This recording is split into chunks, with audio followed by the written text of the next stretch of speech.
I am Hari Om Vats on behalf of Space Education and Research Foundation, Ahmedabad. I welcome you to this discussion on Indian moon missions.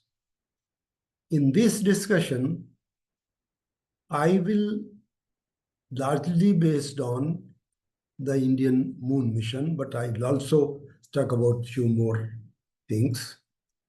And the basic purpose of this Space Education and Research Foundation is to popularize space science and astronomy.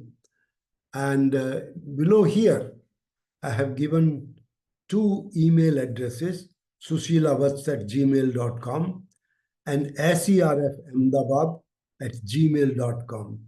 If you have any question or suggestion about any activity, any program, or any processes or information that you would like to get about space science and astronomy, please do write to any one of these email addresses. And if I know the answer to those queries, I will directly reply myself.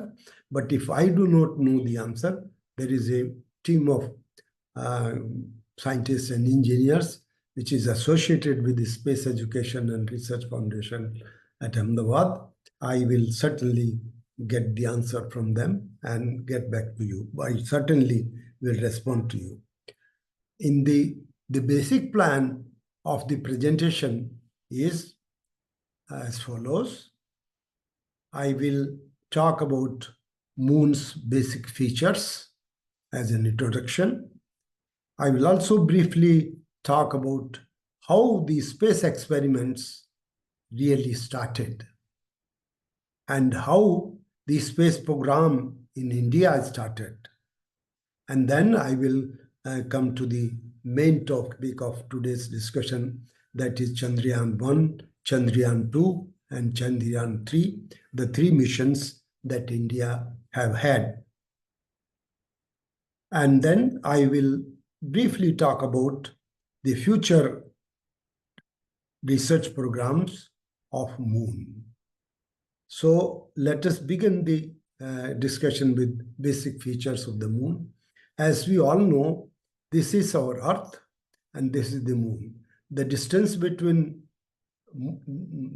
moon and the Earth is 384,400 kilometers approximately. The mass of the moon is about 181 times less than that of Earth. ME here is the mass of the Earth, and if we divide that by 81, that gives us the mass of moon. Similarly, the diameter of moon is 1/4 the diameter of Earth. And thus, the gravitational force or gravity, G, the value of G on moon is 0.166, the gravity on the Earth. Because of this, the small gravitational attraction by moon, when we walk on the moon, we will feel, or will be our steps will be very large, and it will appear as if we are sort of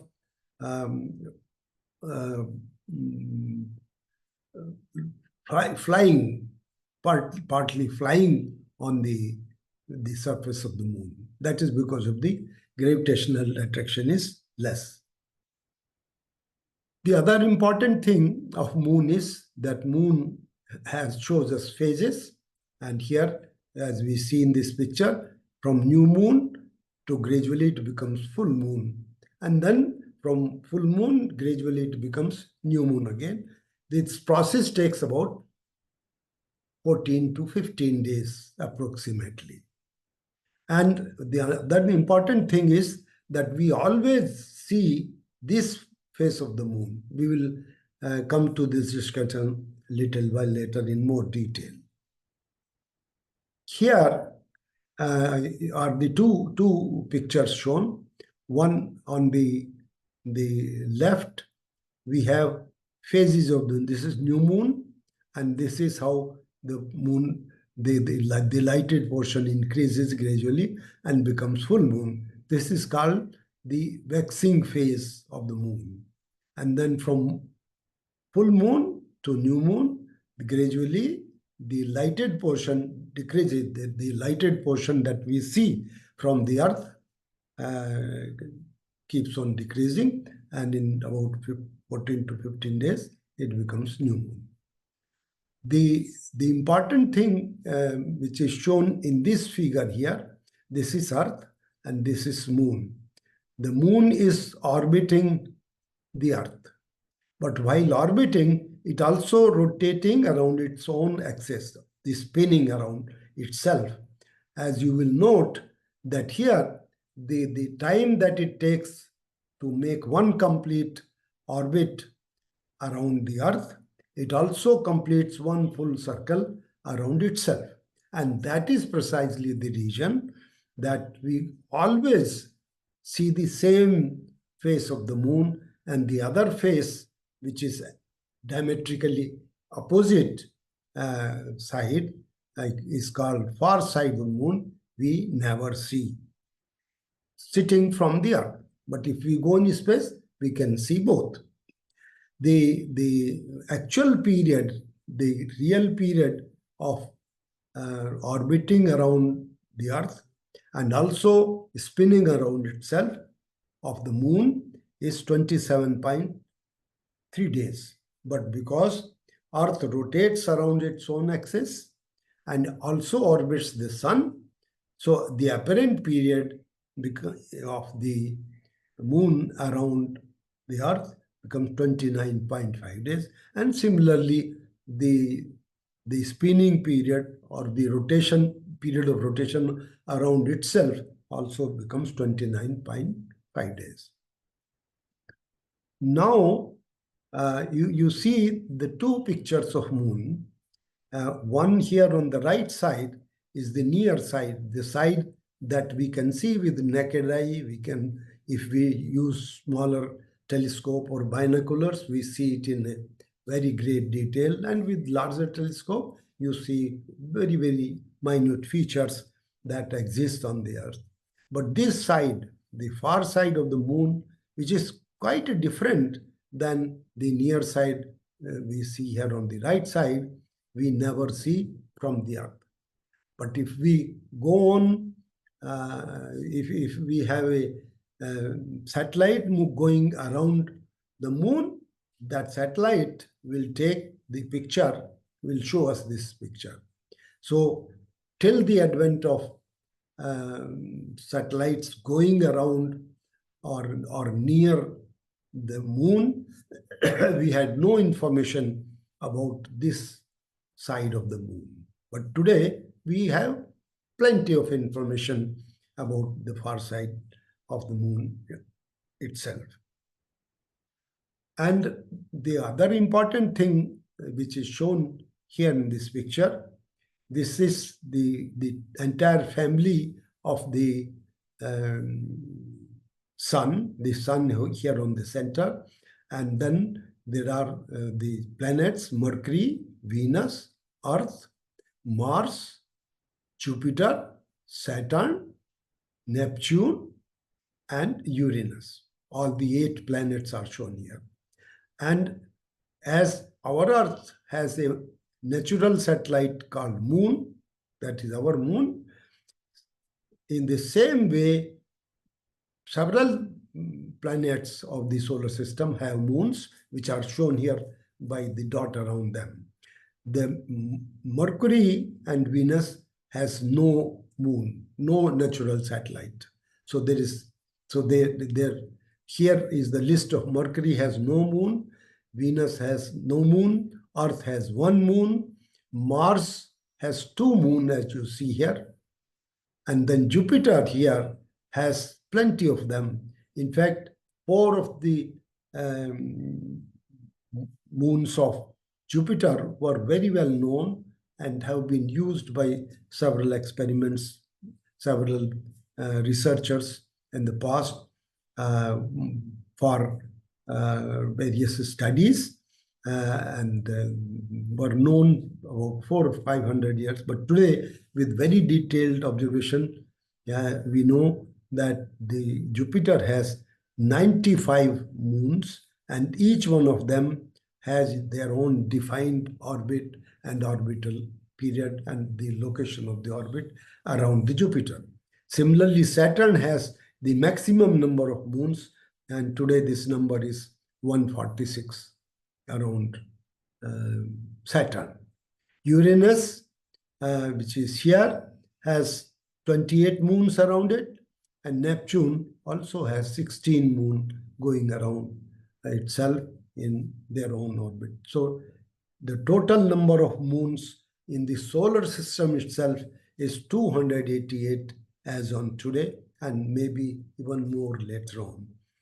So our moon is not alone. It is very important for Earth, and many of the things, including the life on the Earth, are dependent on the moon. It's very important, but it is not the only moon in the solar system. It is one of 288 moons that are there in solar system. And if you talk about the galaxy or the other galaxies, the number of moons that would be existing in the entire universe would be an extremely large number. But moon is very important for our self. And now let us talk briefly about how the space program began to start with. After the World War II, there were two major powers, technically as well as economically. One was USA and the other one was USSR. And they both were competing with each other and showing their technical superiority over the other. And in that competition, there was also a competition to build bigger rockets, bigger satellites. And in that process, Russia started a Sputnik series, made very simple artificial satellite, and launched it on October 4, 1957. And that marked the beginning of the space age, the rocket and satellite age, which is very prevalent today. And this was a very simple capsule that they fired on 4th October 1957. Its mass was only 83.6 kilograms, and with a apogee of about 940 kilometers and perigee of 230 kilometers around the Earth, it orbited the Earth with a period of about 96 minutes, and it continued orbiting the Earth for about 3 months. And this had no scientific or application payload, just a capsule with some communication and maneuverability facilities. And after 3 months, it started degrading. The control system there, probably the fuel got exhausted, and it started falling and burned in the atmosphere of the Earth. This event shocked America because they did not launch a satellite by then. And Russia, in fact, in that series, also fired quickly. In fact, while the Sputnik 1 was still going around the Earth, they fired another Sputnik 2 on 3rd November 1957. And that also was a simple capsule with the addition that they put a dog inside, which is shown here, a dog, and this dog was named Laika. So this became the first living creature sent into space by Russia. So these two things Russia did first, well before the American fired any satellite in the space, the artificial satellite. And later on 15th May 1958, Sputnik 3 was launched, and that had science payload to study the atmosphere, the ionosphere, densities, and give some useful science information. But before Sputnik 3, America also started this process with Explorer 1, which was launched on 31st January 1958. And this was a very successful satellite. And this led to the discovery of Van Allen belt, or Wall Allen radiation belt in the interplanetary medium around the Earth.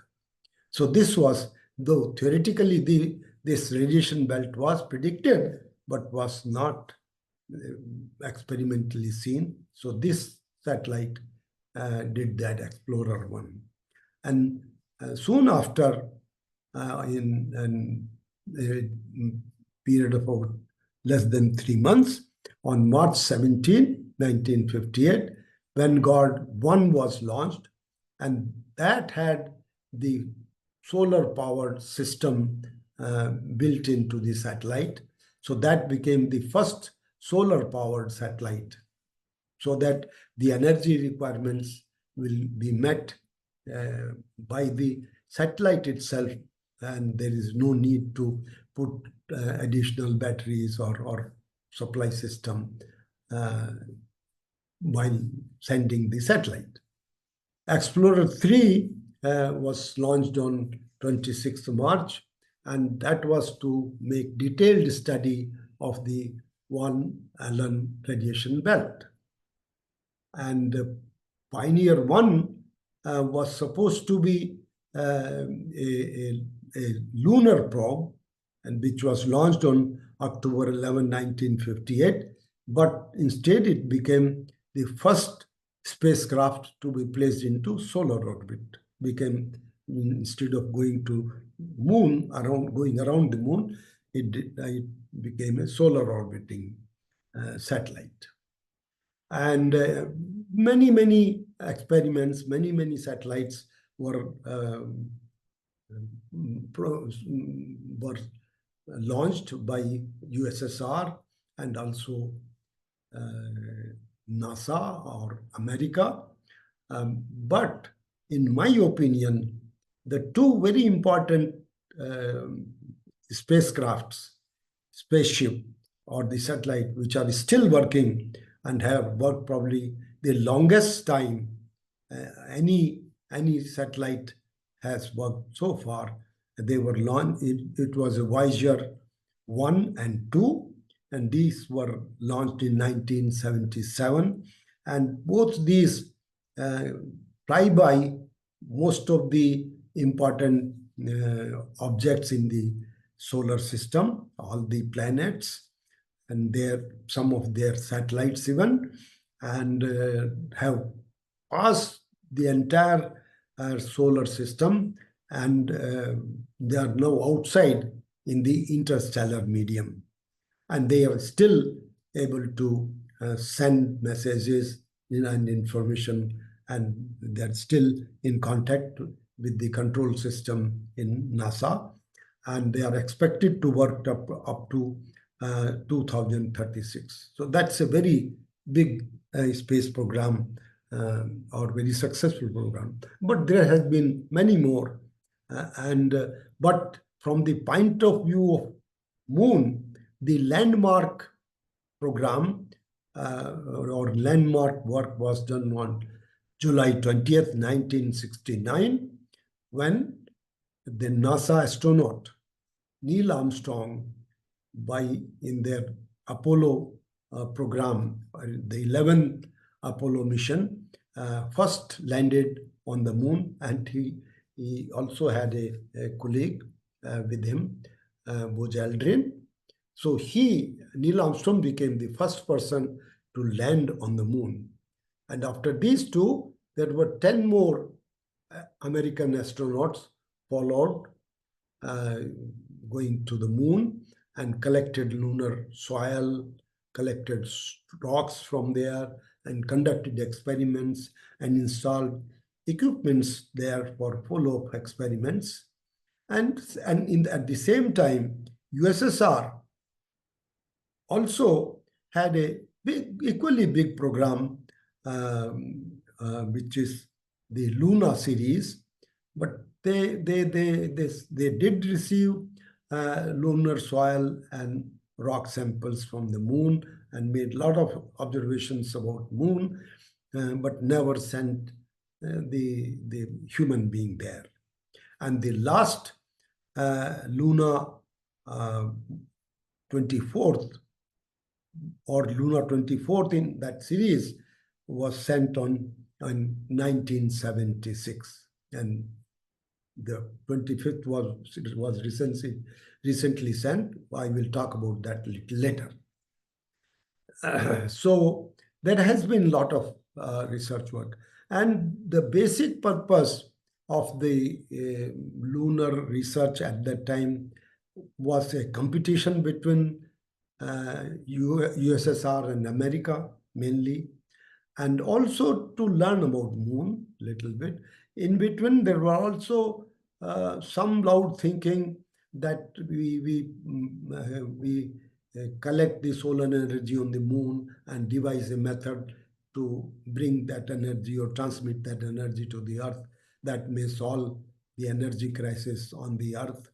But that did not work. And later, a communication idea was also floated that we have a system there, and from there, the large part of the earth can be covered by the communication links. But that idea also did not go very far with the advent of geostationary satellite. And in that, it was realized that if we have just three geostationary satellite at an angle of 120 degree around the Earth, the entire Earth communication and many satellite-related programs can be dealt with just by three geostationary satellites. And today we have many stationary satellites. Many countries have sent their own, and not only one, some have even several, and they are used for several activities, including mobile phones and TV programs and several things. So there has been a lot of progress.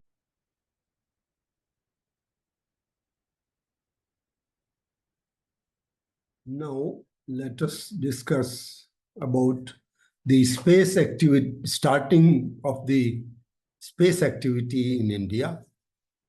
The space activity started in India on November 21, 1963, with the first rocket sounding from Trivandrum.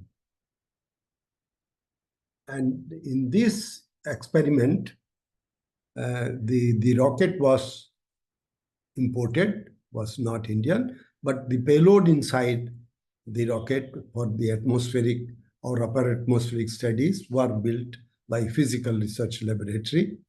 And this experiment was very successful. And Professor Vikram Sarabhai was the main force behind this program to start. And from there on, India started making rockets, small rockets, and then slowly bigger and bigger ones.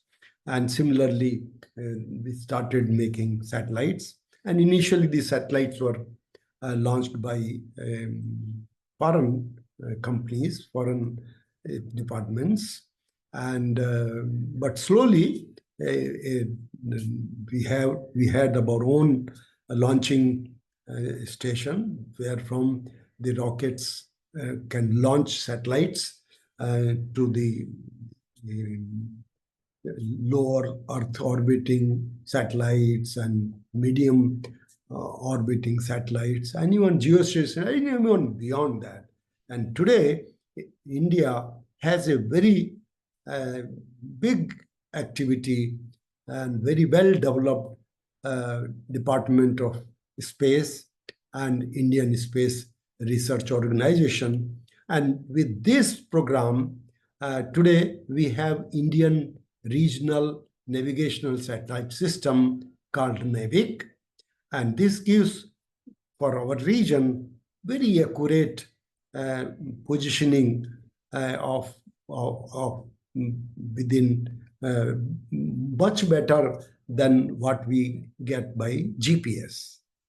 India also has space science missions for the study of atmosphere, upper atmosphere, even astronomy, and there is a astroset to study the stars and the galaxies, and very good work has been going on now. We also had a dedicated research program from a geostationary satellite to study the sun, especially in the X-ray region, and a lot of work was done with that, called SOX. And today we also have a radar imaging satellite systems.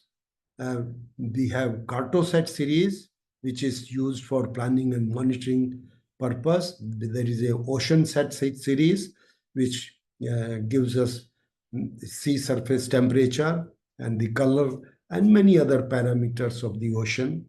We have GSAT communication satellites built by India and also launched by India, and all our activities are being carried out very, very nicely. And not only that, we launch our own satellites, the India also has a record of launching more number of satellites in one launch vehicle. And we also have launched satellites of 34 different countries in a very large number. And we have, which is the main topic of the discussion today, Indian moon missions. Chandrayaan 1 was launched in 2008. Chandrayaan 2 was launched in 2019. And 4 years later, Chandrayaan 3 was launched in 2023. And in between Chandrayaan 1 and Chandrayaan 2 on 2013, we also have launched a very successful, very, very useful mission for the study of Mars, called Mars Orbiter Mission, or Mangalyaan. And after Chandrayaan 3, the first L1 satellite called Aditya L1 was also launched, and it has been working very, very satisfactorily and is giving a lot of good research, good output. So this is the beginning of the space program in India, and also at present where we stand. It's a very successful program. As I mentioned in the beginning, the moon research in the beginning was mainly, one was to show technical superiority, and that competition was mostly between USSR and NASA. And then there were some scientific studies also were carried out, no doubt about that. But the motive was not very, very clear. But today, the moon research has a very, very, very clear vision, and there is a need. There is also scientific requirement. There is also a requirement from the point of view of exploring other other celestial bodies beyond moon. And for all these, the moon plays a very, very important role.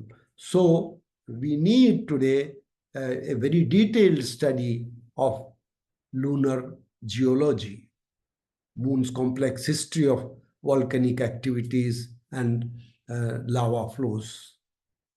We need to know accurately the temperature and its variation and the thermal properties of the moon. We also need to know about the atmosphere of moon, where it's supposed to have helium, argon, and neon, and its variation as well. Moon quakes.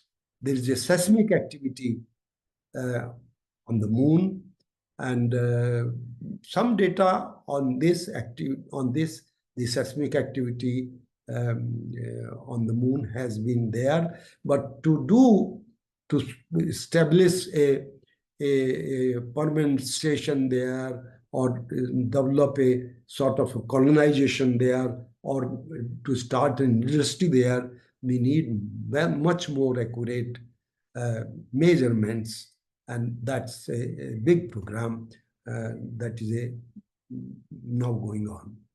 Dust dynamics, the studies of lunar dust and its properties, behavior, and potential risk to human activities if humans have to establish there. The moon also has a feeble, weak magnetic field, and it is non-uniform. For doing experiments there, we also need to know precisely the moon's magnetic field and how it varies, and what are the reasons for its variation, etc. We also need to regolith characterization of moon's surface and loose soil there. And we need to learn about the composition of soil and loose material, their structure and properties of that. So today, the moon research is very, very important and has a different origin than, or different need than what it had maybe 40, 50 years before. The India's first journey to moon was by Chandrayaan 1 in 2008, precisely on October 22nd, 2008. And this was the first national mission with international participation and with India as the leader. And was a very successful program and had given a lot of good information. And in fact, India became the first nation to reach the moon, to explore the moon in first go. And the Chandrayaan 1, as I mentioned, was launched on 22nd October 2008. And it had a lunar orbiter. And along with the lunar orbiter, which was supposed to go in the polar, almost circular orbit around the poles of moon. And there is also an impact probe, which had temperature measurement and also a mass spectrometer to study the composition from the orbiter to the point that it hits the surface of the moon till then. So it has that impact probe was also there on that. After its launch on 22nd October 2008, it reached the lunar orbit on 8th November 2008. And on 14 November 2008, the impactor was released from there, and in about 25 minutes, it hit the surface of the moon, and it's there. And the point where it touched the moon is called Jawhar Point. That is the point. The basic mission, Chandrayaan, was planned to be for 2 years, but it very successfully worked for 10 months. And so this mission was a very successful mission. The most important discovery that Chandrayaan-1 has made is the discovery of water and hydroxyl molecules. And this was done by making observation of the infrared radiation from the moon. And also, there was a payload in experiment in Chandrayaan-1 called Moon Mineralogy Mapper. And there is this picture that you see here is the picture of the moon, and it has mainly three colors dominantly. One, the blue color, which is by the absorption of infrared light of wavelength 3 micrometers. And that gives the indication of that this is done by water molecules or hydroxyl molecules.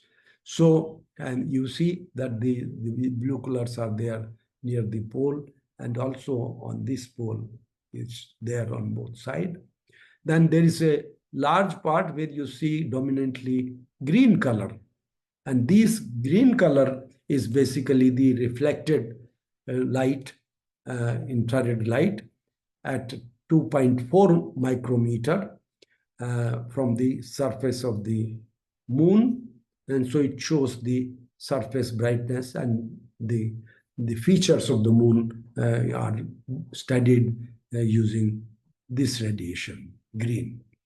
And then there is a dominantly red color that you see here.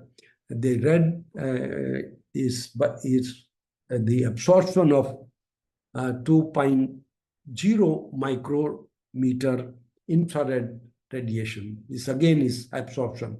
So these two are the absorption, the blue and the red, and the green one is the reflected signal at infrared at three different wavelengths. And this indicates the iron-bearing mineral on the moon, and there are a lot of places. So this, especially the discovery of water, definite discovery of water on the moon, was the most important discovery, which also becomes a very important for future programs of the lunar research. And here you see a shorter region of the moon surface. This is the reflectance map of a part of the moon surface, infrared reflectance at 2.4 micrometers. And this color is superimposed on this map, which indicates the absorption due to water and hydroxyl molecules at 3 micrometers. So these places these are the places where the hydroxyl molecules or water is definitely present.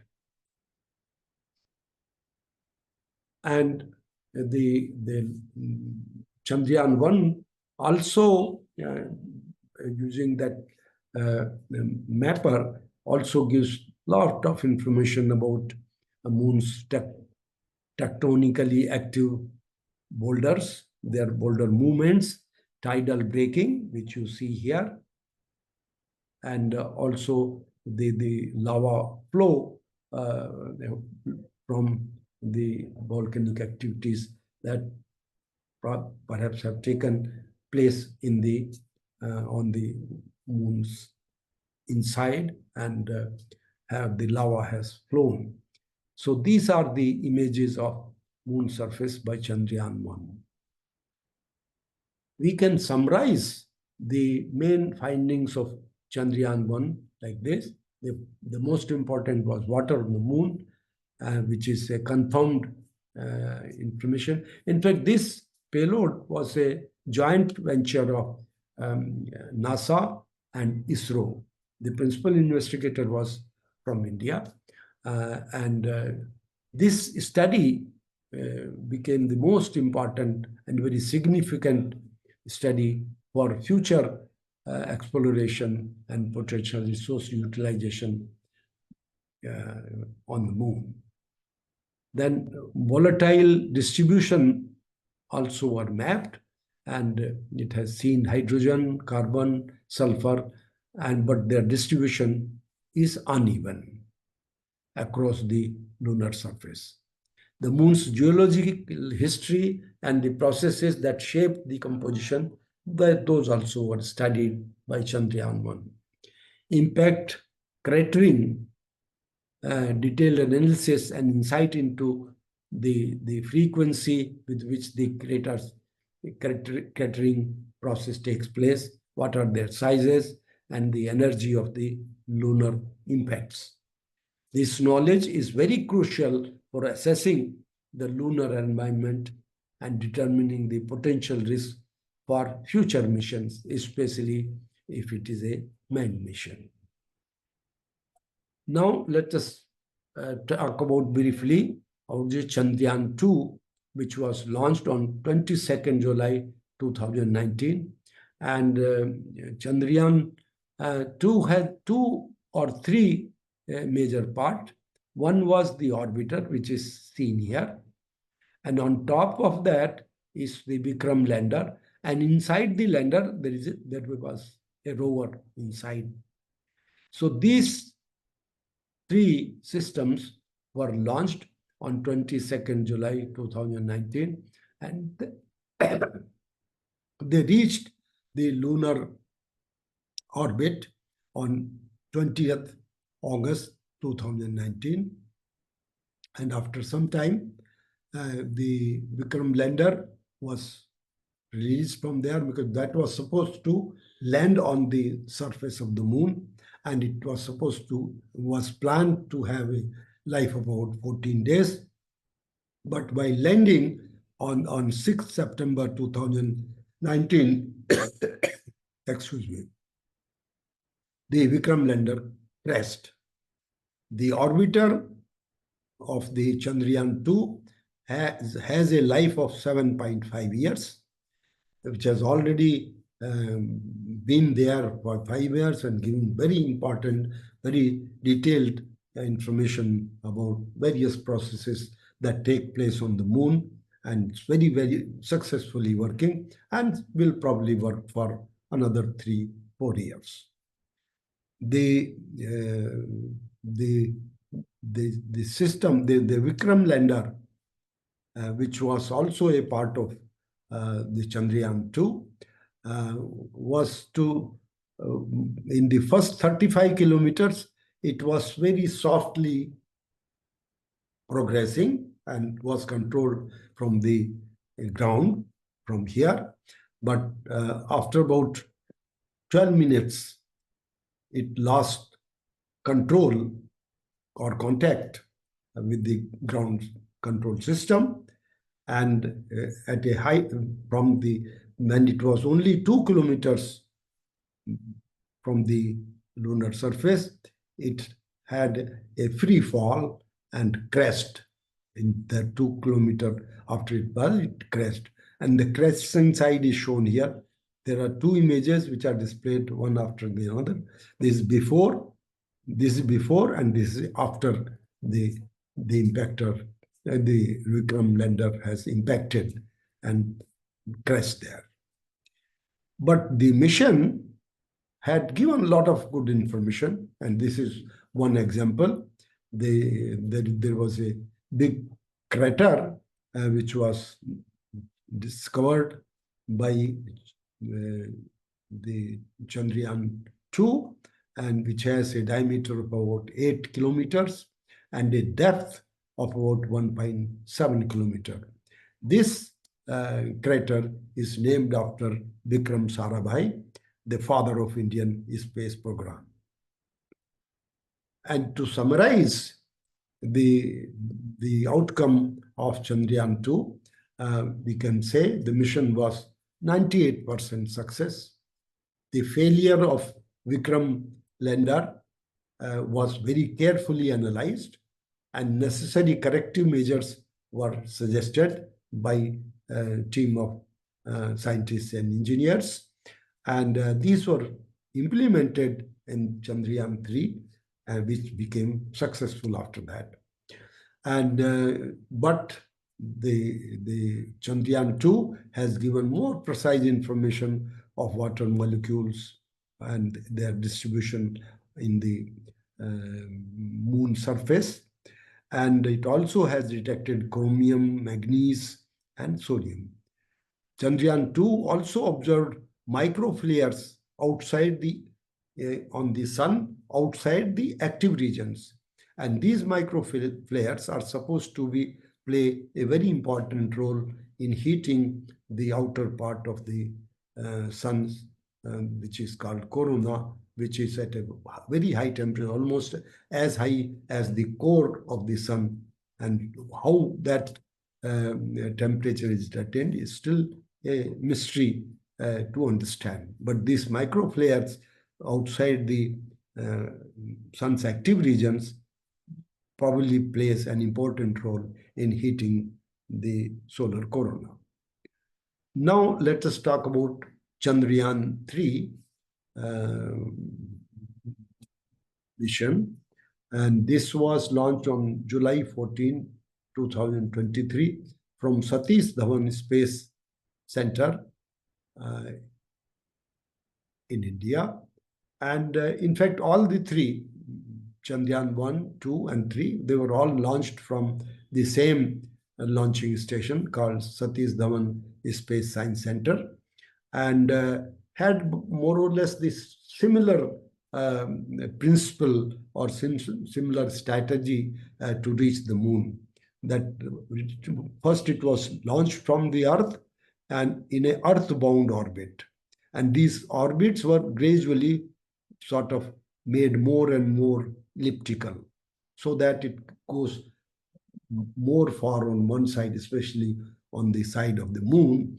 And after, say, 4 or 5 such orbits, in the 6th orbit, it is given so much thrust that it goes beyond the Earth's influence and reaches a point where the gravitational attraction to the orbiter is more from the moon than that of the Earth.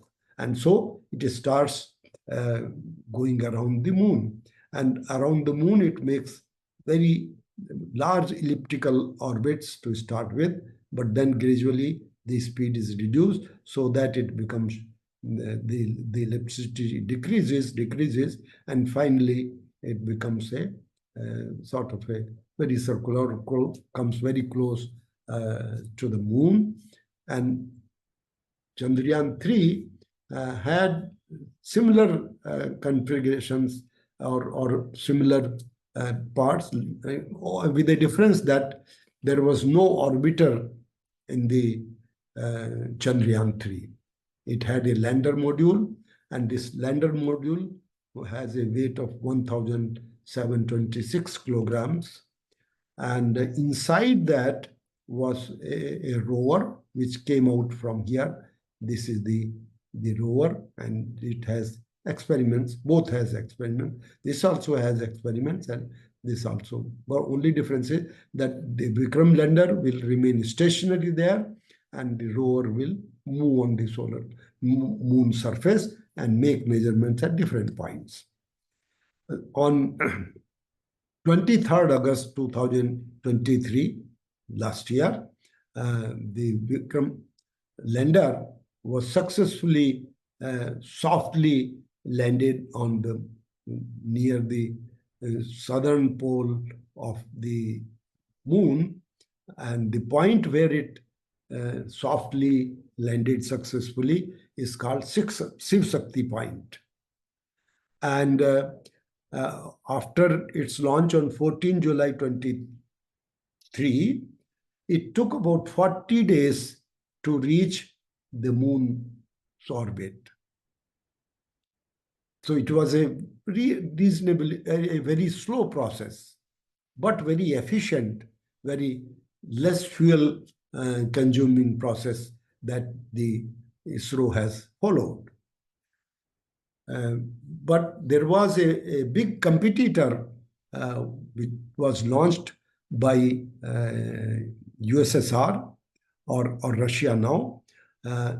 As I mentioned in the beginning, that Lunar 24, the last lunar mission, which was launched by then USSR, now Russia, was in 1976. And the Lunar 25th was sent on 11th August after the launch of Chandrayaan 3. So it was a very strong competitor to land first on the southern polar region of the moon. But unfortunately, this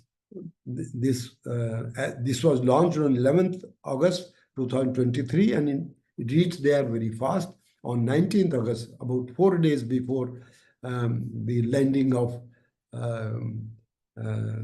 Vikram lander on the moon from Chandrayaan 3 on 23rd August.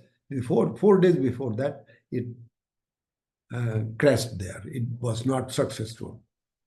So at that point, the landing of Vikram there with rover became even more important and more sort of worthy mention, of which we can all be very proud that it successfully in first attempt reached there and made the history. And this 23rd August is now celebrated in India as National Space Day. This year we celebrated with a very large number of programs nationwide. The Chandrayaan 3 had two parts of payload. There was no orbiter. There were payloads on lander and there were payloads on rover. There were essentially two important payloads on the rover: the alpha particle X-ray spectrometer called APEX and the laser-induced breakdown spectroscope. So these two were the payloads on rover, and the lander had a experiment called Chandra's or the moon's surface thermophysical experiment, and it measures the thermal conductivity and temperature. There was an instrument for studying lunar seismic activity called ILSA for measuring the seismicity around the landing site, which is Shiv Shakti Point. It also had a Langmuir probe to estimate plasma density and its variation. In fact, these measurements were done even while it was landing, when it was softly landing